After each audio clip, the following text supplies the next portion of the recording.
देखिए जेडीयू क्या है, पहले तो भारत में जो रीजनल पार्टीज हैं सबका आइडियोलॉजिकल बेस कम है और largely they are family controlled parties. आप कोई भी दल उठा के देख लीजिए।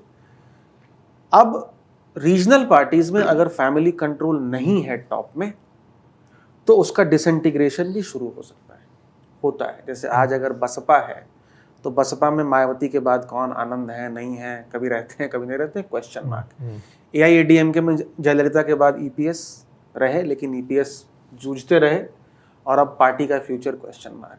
बीजेडी में नवीन पटनायक, उनका क्वेश्चन मार्क पार्टी का। तो जेडीयू भी उस फेज में आ चुकी है क्योंकि निशांत कुमार जो है वो उत्तराधिकारी के रूप में अपने आप को एस्टेब्लिश नहीं कर पाए हैं, ना ही पार्टी उनको मानेगी। अब बात है कि भाई अब यहां से क्या होता है पार्टी का।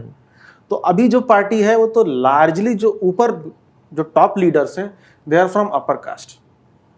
जेडीयू में संजय झा, जिनके पास कंट्रोल है लार्जली पार्टी का, लल्लन सिंह हो, संजय झा हो, चौधरी हो, तो कंट्रोल ये है। जबकि बेस क्या है उसका बेस है Kurmi Koeri plus lower OBCs, MBCs and Mahadalit, क्योंकि महादलित कैटेगरी उन्होंने बनाई थी, नीतीश कुमार नहीं बनाई।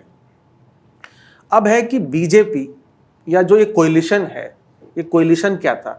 ये कोलिशन था कि भाई नॉन यादव ओबीसीज, अब उसको आप जो भी कह लीजिए, उनके डोमिनेटिंग इन्फ्लुएंस से जो थोड़े डरे हुए थे या अपने आप को डरा हुआ महसूस कर रहे थे, लेफ्ट आउट महसूस कर रहे थे जब आरजेडी पावर में आई, और बीजेपी का जो core vote block that is largely upper caste and Vysya community, इन दोनों का मिलन एक तरह से हुआ।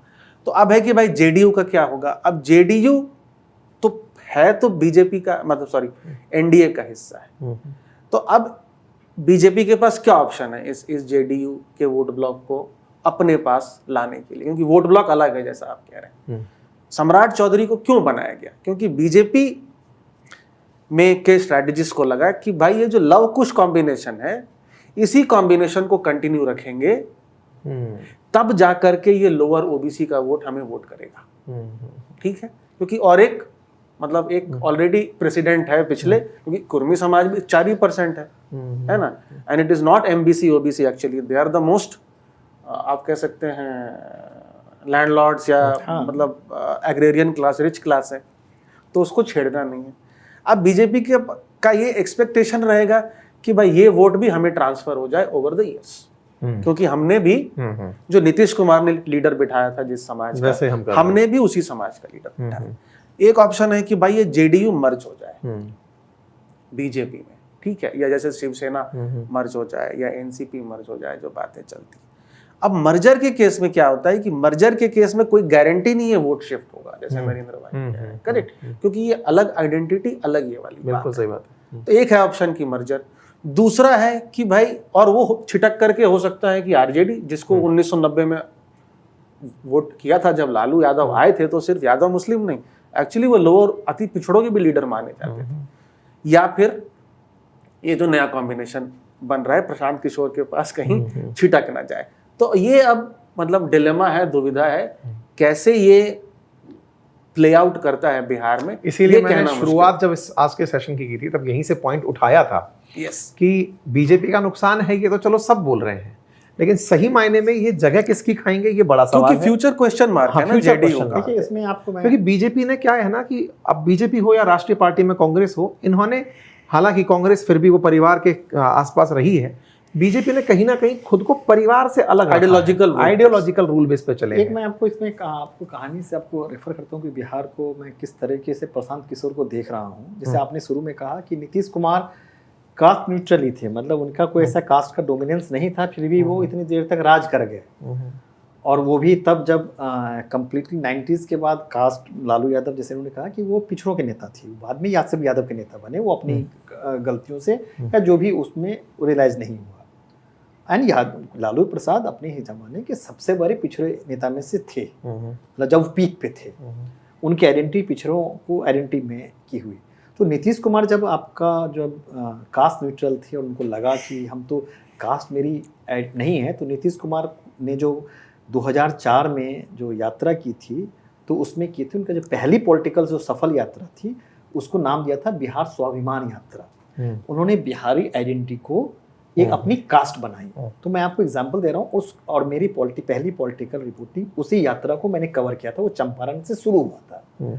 तो चंपारण से नीतीश कुमार निकले, मुजफ्फरपुर होते हुए आते थे। चंपारण से बीच में मुजफ्फरपुर से कुछ पहले कांटी एक इलाका है, वहाँ एक गाँव में हम आ रहे थे। तो वहाँ किसी ने कहा कि एक गाँव है, वहाँ पे मारपीट हुई थी रात में कास्टों की, अपर कास्ट वर्सेस दलितों में। तो हम दलित, और वहाँ वाले कुछ लड़के लोग अरेस्ट हुए थे। तो हम दलित के गांव गए। तो वहाँ पे शाम का 4-5 बजे का वक्त था, हाईवे से ठीक नीचे उतर के ही थे। तो वहाँ एक टीचर मिले, रिटायर्ड टीचर। तो उनसे पूछे क्या हुआ था, कैसे, चूँकि वो तभी चुनाव, बिहार स्वाभिमान यात्रा रन अप चुनाव के साथ था। तो बोले कि ऐसा कुछ नहीं था, रात में 12 बजे दोनों लड़के लोग थे, बगल में भूमियारों का गाँव था, कुछ हो गया, ऐसी ही बात पे मारपीट हो गई कुछ, फिर सब ठीक हो गया। हमने कि फिर भी क्या हुआ? तो बोले नहीं हुआ। फिर 12 बजे रात में आए थे, पुलिस आए थे। तो हम पूछे फिर चुनाव में क्या होगा? तो बोले कि देखिए क्या हुआ कि 12 बजे रात में डीएसपी साहब 2 जीप के साथ आए थे और ठकठकाए सब घर पे। हम लोग निकले तो हम लोगों से 1 घंटा बात किए, सारी बात सुने। हमारा भी लड़का गलती किया था, 2 लड़का को ले गया था ना, छोड़ दिया। भूमियार लोग भी आया था, उसको भी पकड़ा, छोड़ दिया। हम लोग भी बोले छोड़ दीजिए, लड़का लोग है। अगर ये लालू जी से पहले का समय होता ना, तो 12 बजे रात में ठकठका थे और निकाल के मारना शुरू कर देते और लगातार मारते रहते, मुंह से खून निकाल के छोड़ देते। लालू जी इतना कर दिए कि अब आता है तो ठकठकाता है और प्यार मोहब्बत से बात करता है। तो बोले तो ठीक है, इसी बात में चुनाव में क्या होगा? बोले नीतीश जी को वोट देंगे। बोले अभी आप ये कह रहे हैं कि लालू जी हो गया। बोले लालू जी अब इतना तय कर दिए कि अब कोई डीएसपी आके लाठी नहीं चलाएगा, वो हम लोग अब कर देंगे। अब इसी लड़का लोग जो मारपीट किया है ना, उसको नौकरी चाहिए, अब उसके लिए चाहिए। वो एक नीतीश कुमार ने फ्यूचर, वहां पे नीतीश कुमार ने जो बिहारी आइडेंटिटी, हम पता है इस पूरे आप जो बात है इसको जोड़ पा रहे हैं जनसुराज की यात्रा से, और यही मैं कह रहा हूं। तो अब जो 2004 में तो नीतीश कुमार एक एस्पिरेशनल से करते करते 2004 से 2009 में उन्होंने किया, बिहारी आइडेंटिटी को ठीक किया। बाद में भले बाहर में जो हो, लेकिन मैंने कहा कि उन्होंने अपना रोल प्रधान जी वाले में कर दिया, तो उस रोल में आगे पीछे चलते रहे। इसके वाला बिहार में कोई ऐसा एस्पिरेशनल लीडर नहीं आया। तो मैं अभी प्रशांत किशोर खुद ही मास्टर स्ट्रेटजिस्ट हैं, ब्रांड को चमक, मुझे लग रहा है कि जहां पे नीतीश कुमार ने बिहार एस्पिरेशन को खत्म किया और जहां से वो टेक ऑफ नहीं कर पाए, मैं ये तीसरा स्टेज जो मैं लालू यादव और नीतीश कुमार के बाद मैं देख रहा हूं, तो प्रशांत किशोर उसी जगह से उस यात्रा को आगे बढ़ाने की कोशिश कर रहे हैं। ये नहीं कहूंगा कि वो कर ही डालेंगे या हो जाएगा, बिहार जैसे कॉम्प्लिकेटेड स्टेट में इतना आसान नहीं होता है, लेकिन मैं उनको उस समय जैसे नीतीश कुमार के लिए भी इतना आसान नहीं था, तो हो गया। तमिलनाडु में विजय के लिए आसान नहीं था, हो गया। तो ऐसा पॉलिटिक्स में इम्पॉसिबल, केजरीवाल का दिल्ली में हो गया, एग्जाम्पल भी है, कर भी सकता है। बांकीपुर जीत भी गए हैं, शुरुआत भी मिल गई है।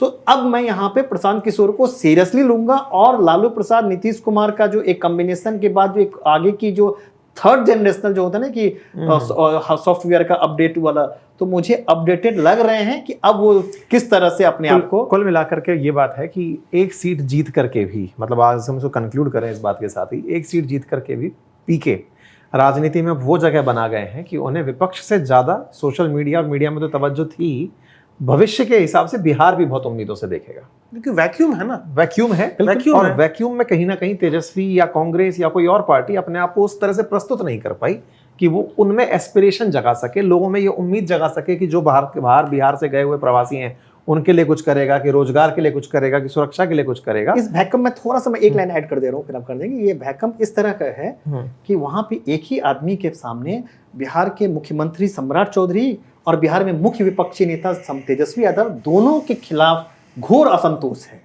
ऐसा पॉलिटिकल भैकम है। और कहीं ना कहीं ये है कि भाई नीतीश कुमार ने बिहार को लेट से मान लेते हैं जंगल राज से, अंधकार से निकाला, लेकिन आज भी बिहार अनफॉर्चुनेटली बहुत सारे पैरामीटर्स पर बॉटम 3 बॉटम 5 में है। आज भी पर कैपिटा इनकम सबसे लो है, आज भी वहां बेरोजगारी, गरीबी सबसे ज्यादा है, ठीक है। तो इतना कुछ होने के बाद भी यानी नीतीश कुमार ने अपने बेस्ट एफर्ट्स लगाने के बाद भी आज भी बिहार बॉटम 3 बॉटम 5 में। तो वही बिहार स्वाभिमान यात्रा से आप इसको जोड़ सकते हैं कि पिछली बार भी जब प्रशांत किशोर कैंपेन कर रहे थे तो वो इसी चीज को कुरेद रहे थे कि भाई एजुकेशन की क्या स्थिति है, हाँ, जिस चीज को इतना बेचा अब तक 25 सालों में आप क्या आमूलचूल परिवर्तन कर गए। ठीक है साथियों, तो आज हमारे साथ थे अमिताभ तिवारी जी और नरेंद्र नाथ जी। आपने दोनों के व्यू से एक चीज का सार निकालने का प्रयास किया होगा कि प्रशांत किशोर अब आने वाले समय में बिहार की एक नई उम्मीद बनते दिख रहे हैं। आप क्या सोचते हैं अपनी राय कमेंट बॉक्स में जरूर दें। बाकी चैनल पर नए हैं तो सब्सक्राइब करने का 0.15 सेकंड का जो कष्ट है वो कर दें तो अति कृपा होगी। धन्यवाद।